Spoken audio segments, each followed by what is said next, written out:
পশ্চিমবঙ্গে গণতন্ত্র নেই।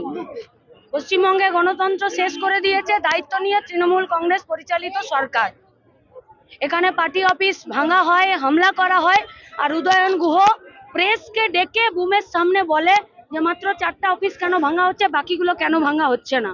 আজ অব্দি আমরা দেখলাম না যে বিধায়ক উদয়ন গুহ, মন্ত্রী উদয়ন গুহ, তাকে কেউ চিঠি পাঠালো, নোটিশ করলো, দল থেকে সাসপেন্ড করলো, বিধানসভা থেকে তার বিরুদ্ধে কোনো স্টেপ নিল।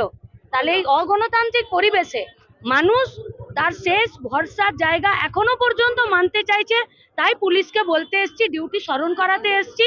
পুলিশের কাছে আমাদের রিকোয়েস্ট, ল অ্যান্ড অর্ডার সিচুয়েশনকে ঠিক রাখুন, নইলে শিক্ষা তো বেঁচে দিয়েছেন, স্বাস্থ্য থেকে তো চুলার দুয়ারে দিয়ে দিয়েছেন, আমাদের চাল তো চুরি করে নিয়ে মন্ত্রী জেল খেটে চলে এলো।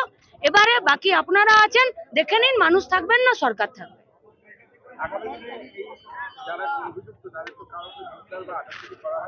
পুলিশের গার্ডস নেই, পুলিশের গার্ডস নেই, পুলিশের সৎ সাহস নেই দুষ্কৃতীদেরকে ধরার। ধরলে আরজি করের ঘটনাটা এভাবে মাঝপথে দম ফেলে দিত? ফেলতো না। যদি পুলিশের গার্ডস থাকতো তাহলে কি আনিসের খুনিরা বুক বাজিয়ে প্রকাশ্য দিবালোকে ঘুরে বেড়াতো? যদি পুলিশের গার্ডস থাকতো তাহলে কি আজকে নারায়ণগড়ের পার্টি অফিসে আমাদের মাদেরকে এইভাবে রেপ করা হতো, এইভাবে ধর্ষণ করা হতো, তাদের সঙ্গে এরকম শ্লীলতাহানি করা হতো? হতো না।